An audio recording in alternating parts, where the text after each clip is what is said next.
Hello and welcome into the Fog.net podcast. My name is Michael Swain, the Kansas beat writer for 24/7 Sports. Really fired up about this conversation today. We're going to have Big 12 play.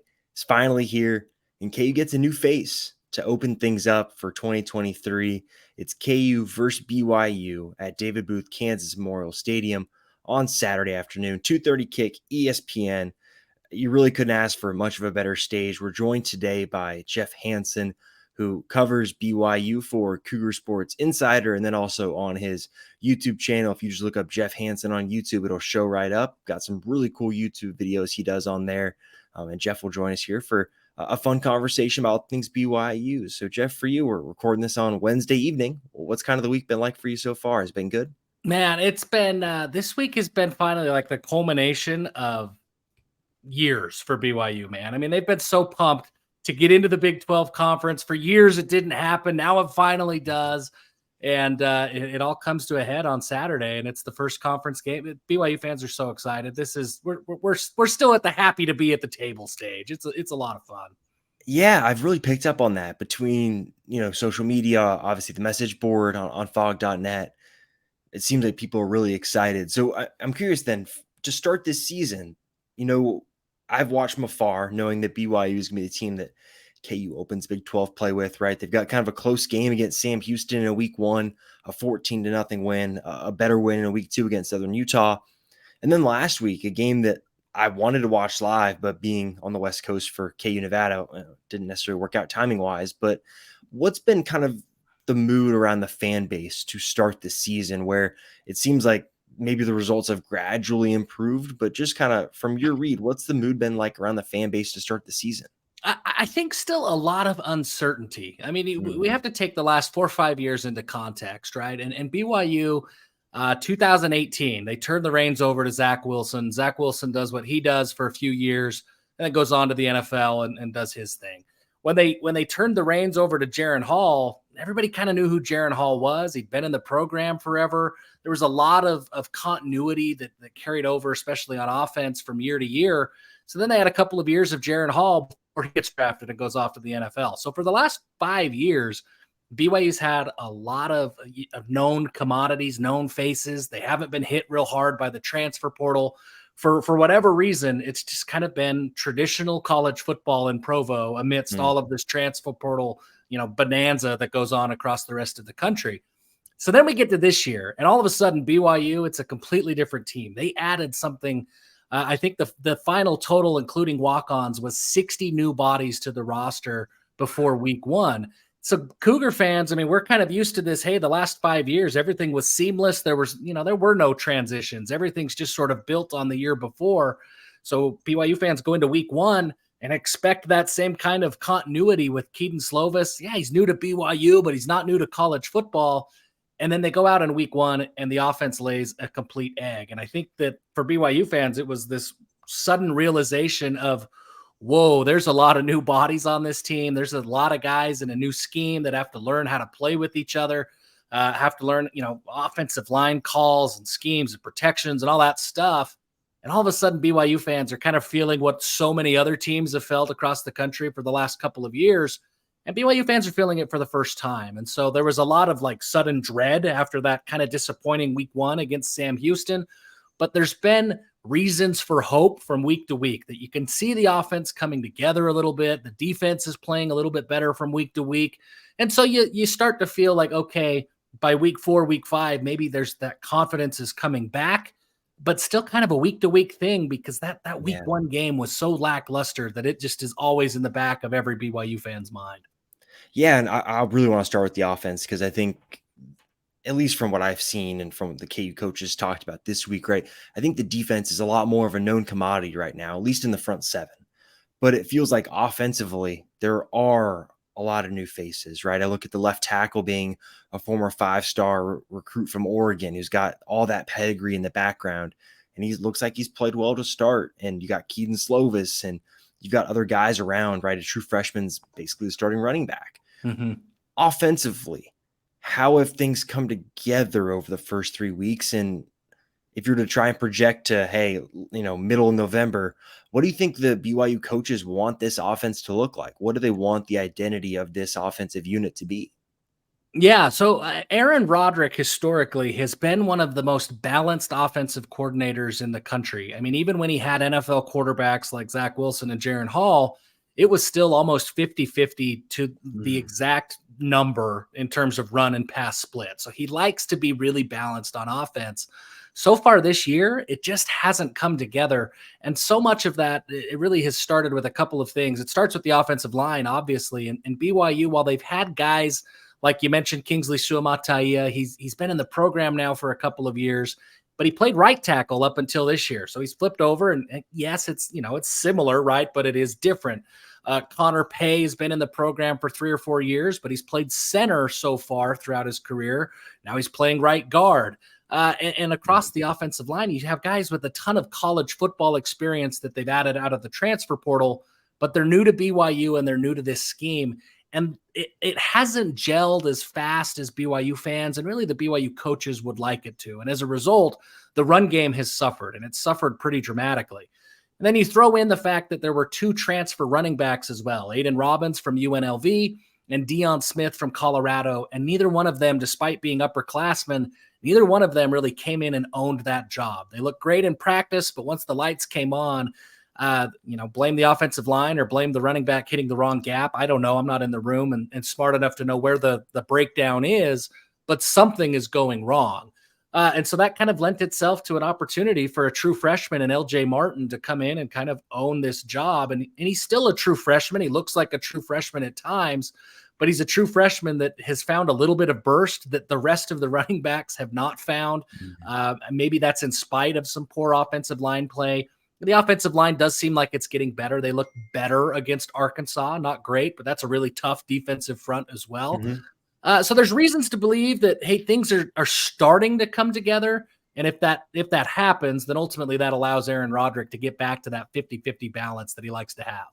Yeah, what have you thought of Keaton Slovas so far? I feel like if there's anyone that embodies like modern day college football, it might be Keaton Slovas. Maybe JT Daniels too, from the amount of he's moved around too. But right, Slovas is another guy that's moved around. What have you just kind of thought of his play so far and just what he's brought to the offense? The biggest question mark for Keaton Slovas coming into BYU was the last couple of years, he was really sloppy with the ball. I mean, his touchdown interception ratio was nearly 1-to-1 in his last year at USC and last year at Pitt. He's done a great job of protecting the ball. He's thrown 1 interception in 3 games this year, and that came on a pass that he was hit as he threw, that really, if he would have had a half a second more, it probably goes for 6. He had a wide open receiver running down the seam. So he's protected the ball really well, and that was the biggest question mark for Keaton Slovas coming in. The arm talent is there. The accuracy is there. He just made some really poor decisions. That seems to have kind of addressed itself. He's playing a lot better in terms of protecting the football. His wide receivers, they really need to help him out. I mean, they're having a hard time creating space. Even against a Sam Houston secondary, they're struggling getting open. And so Keaton Slovas is having to throw guys open a lot. And they're not there. They've struggled with drops a little bit as well. So his numbers aren't spectacular. I think he's thrown for, a little more than 650 yards through 3 games. It's good, not great. But I think Slovas has played significantly better than his numbers would lead you to believe. But his wide receivers, they have not held up their end of the bargain in terms of the passing game. And that's something that BYU, they're really hoping comes together soon, because that really is the bread and butter of BYU football is throwing the football. Yeah, and you mentioned that about the wide receivers, and I remember seeing some stuff on Pro Football Focus about how good the tight end Isaac Rex is, and I've got it here in my notes, right, that he's the leading receiver for BYU so far this season, 184 yards, 10 receptions. So, he's getting good depth on the routes, right, getting downfield.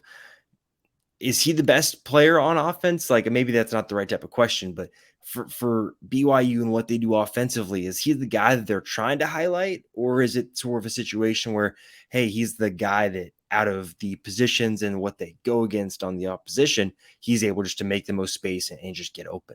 Yeah, it's probably some of both. Like Isaac Rex is a very, very good player. I believe he's an NFL tight end. I think he's got that kind of capability in him.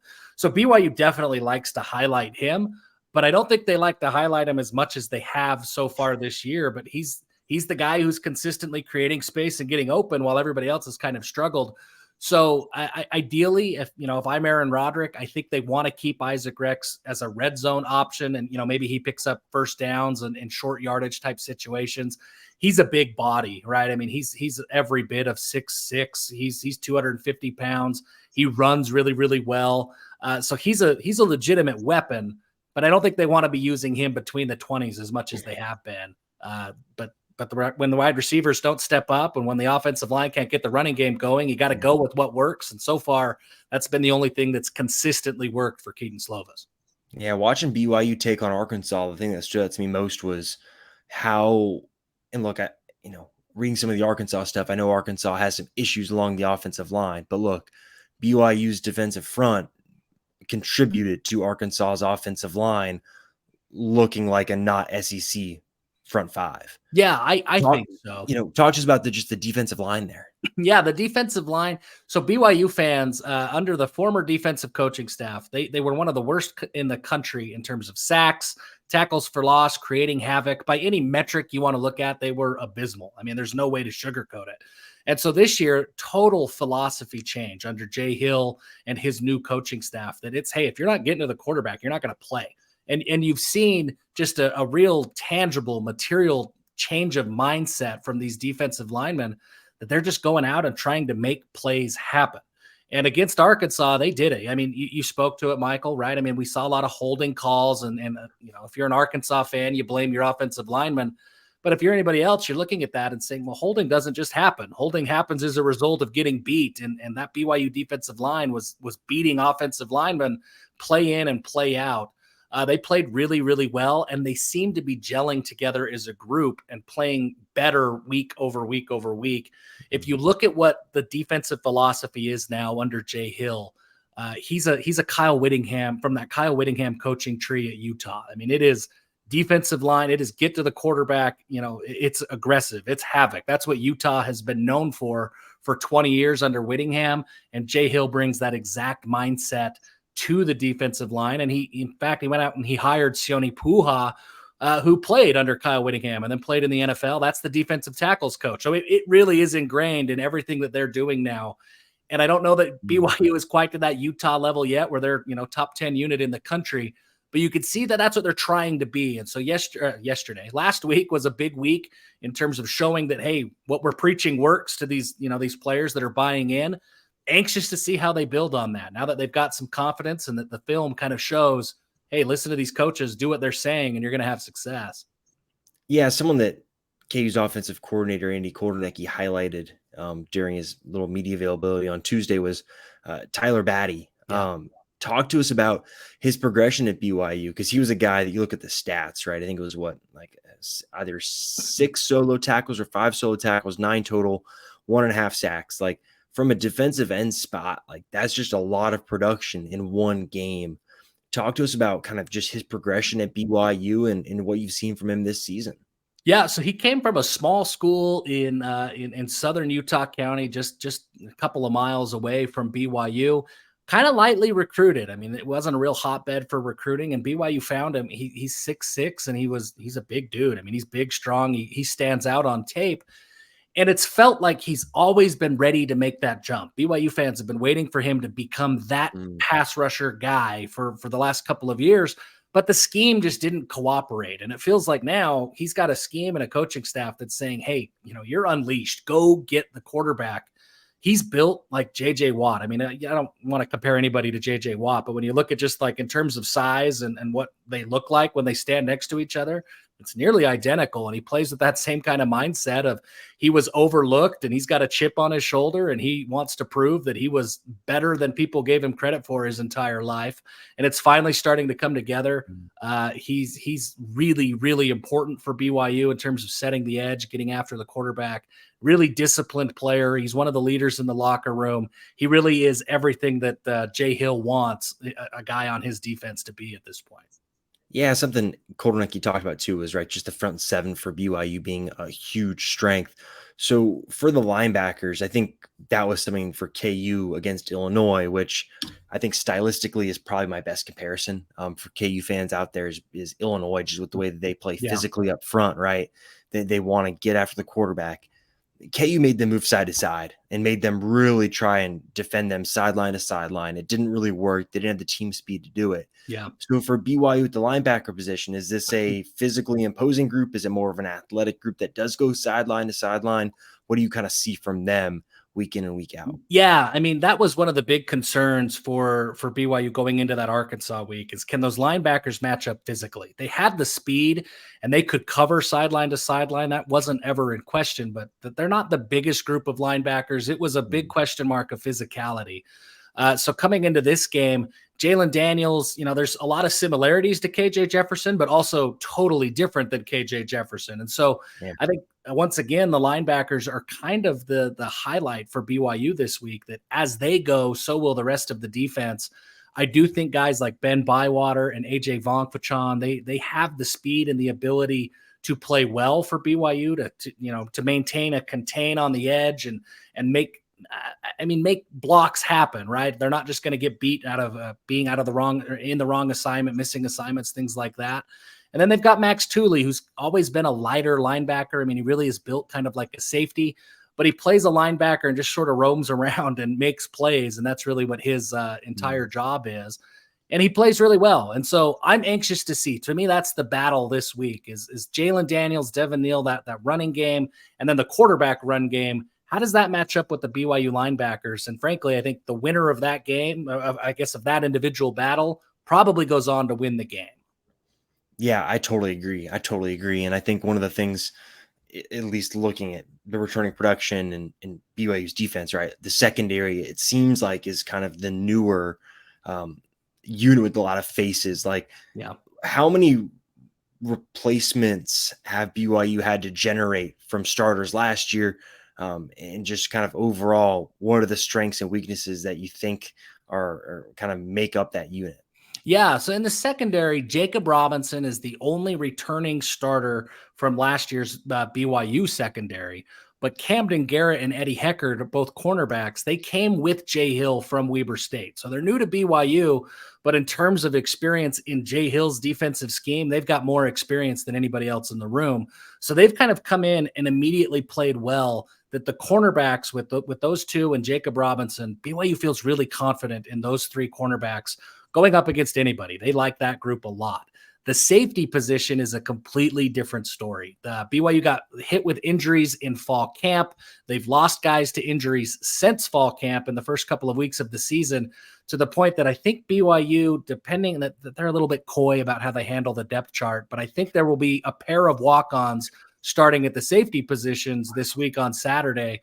So that's a big question mark. If Jalen Daniels and that passing attack can get over the top, then that's where BYU is susceptible for sure. I mean, I think the walk-ons who are going to play, Tanner Wall, Ethan Slade, they've played about as well as you can expect a walk-on to play, but you don't want to ever really have to count on two walk-ons going into your first game as a member of a Power 5 conference. That's tough.